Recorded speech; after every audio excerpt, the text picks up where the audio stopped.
নমস্কার বন্ধুরা, সবাইকে ওয়েলকাম অরণ্য ম্যাথ ক্লাসে। তো আমি আজকে আরেকটা রিজনিংয়ের কোশ্চেন নিয়ে চলে আসছি। দেখো এখানে কী লেখা আছে, which of the following diagram correctly represent lion, elephant and animals.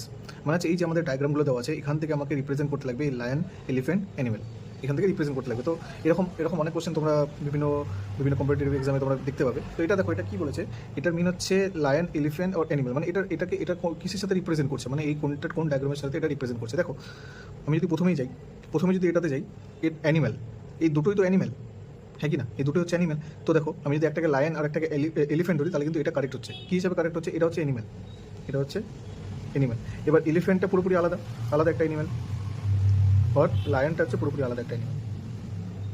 ঠিক আছে, বাকিগুলো কিন্তু একটাও কারেক্ট হচ্ছে না ওই হিসেবে। কারণ কি, এটা দেখো এই রাউন্ডটা দেওয়া আছে, এই দুটো হচ্ছে অ্যানিমেলের মধ্যে, মানে হচ্ছে এটা হচ্ছে অ্যানিমেল, মানে এই দুটো কি অ্যানিমেলই পড়ছে, এলিফ্যান্ট আর লায়ন। আর দুটো কি আলাদা আলাদা, তার জন্যই এই দুটো রাউন্ড আলাদা। আর এই দুটো রাউন্ড কোথায় আছে, একটা রাউন্ডের মধ্যে, সে কারণে এটা কি বোঝা যাচ্ছে, এরা দুজনই হচ্ছে অ্যানিমেল।